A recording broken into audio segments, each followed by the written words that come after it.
Hay asesinos en serie que buscan pasar desapercibidos. Y luego está el caso de un hombre que prácticamente firmaba sus propios crímenes. Dibujaba una cara sonriente en cartas enviadas a los medios y a la policía, mientras detrás de esa sonrisa se escondía uno de los criminales más perturbadores de Estados Unidos. Hoy vamos a hablar de Keith Hunter Jesperson, conocido como el asesino de la cara feliz. Jesperson nació el 6 de abril de 1955 en Canadá, aunque más tarde se trasladó junto a su familia a Estados Unidos. Desde pequeño tuvo una infancia complicada. Su padre era extremadamente autoritario y violento, y Keith siempre habló de humillaciones constantes dentro de casa. Era un niño enorme físicamente, muy alto y fuerte y socialmente aislado. En el colegio sufría burlas, tenía pocos amigos y empezó a desarrollar comportamientos inquietantes desde muy joven. Según él mismo confesó años después, ya de adolescente mataba animales y disfrutaba observando su sufrimiento. Con el tiempo, esa oscuridad fue creciendo. De adulto trabajó como camionero de larga distancia, un detalle importante porque ese empleo le permitía recorrer distintos estados constantemente sin levantar sospechas. Pasaba días enteros solo en carretera, moviéndose de ciudad en ciudad. Y precisamente esa movilidad fue una de las claves que le permitió matar durante años. Keith se casó y tuvo hijos, pero su vida familiar acabó deteriorándose rápidamente. Su esposa terminó abandonándolo. Según investigadores y psicólogos, ese rechazo habría intensificado todavía más su odio hacia las mujeres. El primer asesinato confirmado ocurrió en enero de 1990. La víctima fue Tanya Bennett, una joven de 23 años. Keith la conoció en un bar de Oregón. Después de pasar tiempo juntos, ambos terminaron dentro de su coche. Según contó él mismo posteriormente, comenzaron una discusión y él acabó estrangulándola. Después abandonó el cuerpo en una zona boscosa. Y aquí empieza algo escalofriante. Jesperson descubrió que había matado y no había pasado absolutamente nada. Nadie sospechaba de él, nadie lo perseguía y la policía no tenía pistas. Y esa sensación de poder absoluto le resultó adictiva. Durante los siguientes años continuó asesinando mujeres mientras recorría carreteras estadounidenses con su camión. Muchas de sus víctimas eran mujeres vulnerables, algunas ejercían la prostitución o hacían autostop. El número exacto de víctimas sigue siendo incierto. Oficialmente confesó 8 asesinatos, aunque investigadores creen que podrían haber sido muchos más.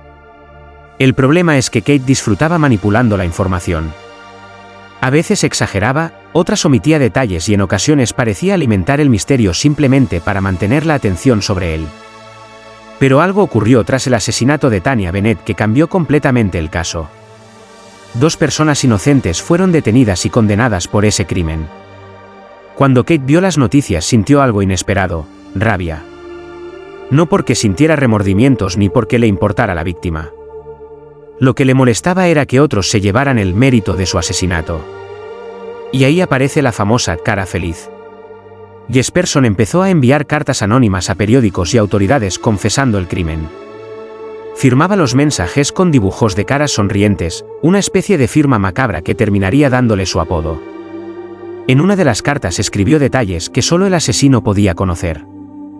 Finalmente las autoridades comprendieron que el verdadero responsable seguía libre. Con el tiempo, Keith empezó a obsesionarse con la atención mediática. Quería reconocimiento y sentirse importante. En muchas entrevistas posteriores se percibe algo muy inquietante, hablaba de los asesinatos casi como si fueran logros personales. No mostraba empatía real, solo ego. Y mientras enviaba cartas y seguía conduciendo kilómetros y kilómetros por Estados Unidos, continuó matando. Una de las cosas más perturbadoras del caso es la frialdad con la que describía los asesinatos. En varias confesiones relató cómo elegía víctimas vulnerables, cómo ganaba su confianza y cómo aprovechaba el aislamiento de las carreteras. En algunos casos estrangulaba a las víctimas con sus propias manos. Decía que disfrutaba viendo cómo les desaparecía la vida. A medida que avanzaban las investigaciones, las autoridades comenzaron a conectar distintos asesinatos ocurridos en varios estados. Pero en aquella época no existían las herramientas tecnológicas actuales, y coordinar investigaciones entre estados era muchísimo más complicado. Eso jugó a favor de Jesperson durante años. Finalmente, en 1995 todo empezó a derrumbarse para él. Una de sus víctimas, Julie Winningham, fue encontrada asesinada en Florida. Kate había cometido errores y los investigadores consiguieron relacionarlo con el crimen. Cuando fue detenido, lejos de mostrarse nervioso, parecía satisfecho. Porque al fin tenía lo que quería, atención. Durante los interrogatorios confesó múltiples asesinatos y comenzó a ofrecer detalles con una tranquilidad aterradora. Dibujaba mapas, escribía cartas, explicaba escenas del crimen. Como si necesitara demostrar constantemente que era más inteligente que todos. Era un depredador que aprovechó circunstancias, movilidad y fallos de coordinación policial. Finalmente, Kate Jesperson fue condenado a varias cadenas perpetuas sin posibilidad de libertad condicional. Actualmente sigue en prisión en Estados Unidos. Y aunque han pasado décadas, continúa concediendo entrevistas ocasionalmente, escribiendo cartas y buscando atención mediática. Incluso llegó a colaborar en libros y documentales sobre su propia historia.